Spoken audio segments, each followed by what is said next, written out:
Jane Barona Vlog para i-share sa inyo ang aking saltfish, steam saltfish. Ito guys, ay sap-sap daw ito sa tugal.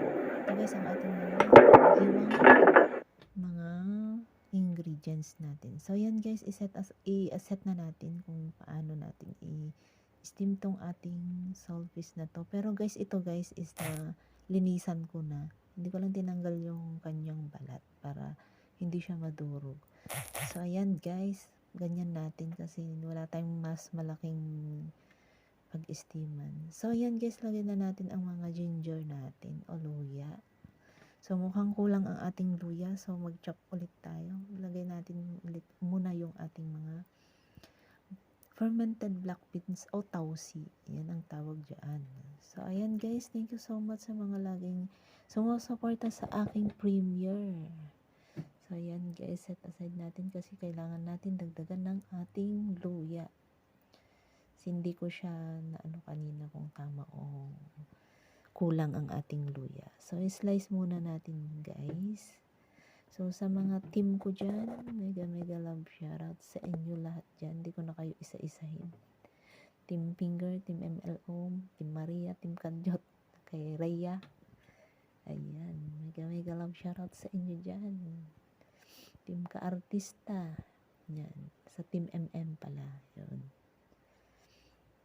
So, ayan guys. Okay na siya.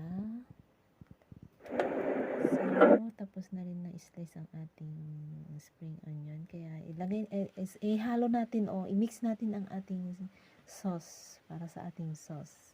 So, iba naman ngayon, hindi kagaya yung dalawang pinag-steam ko na soya sauce lang. Ito guys ay kailangan natin ng oyster sauce, soya sauce, seafood, pang seafood talaga na sauce, at saka sesame oil.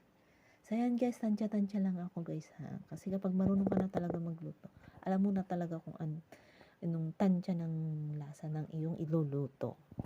So yan guys, konti-konti lang siya guys. Kasi hindi naman siya malaki or tong isda na to.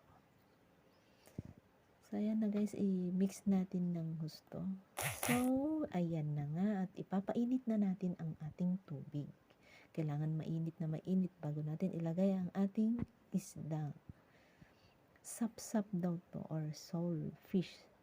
Ayan, lagay na natin guys. Ito ay i-steam lang natin guys ng 10 minutes. Ayan, ganda ng kalan ko. May timer. Ayan na nga guys.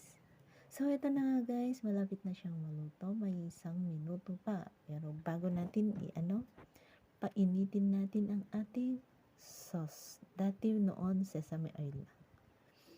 Papainit natin. Pero ngayon yung mix na sauce na natin.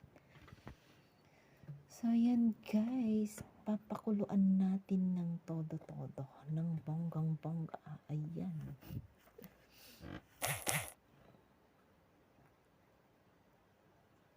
So, check natin, luto ng ating steam.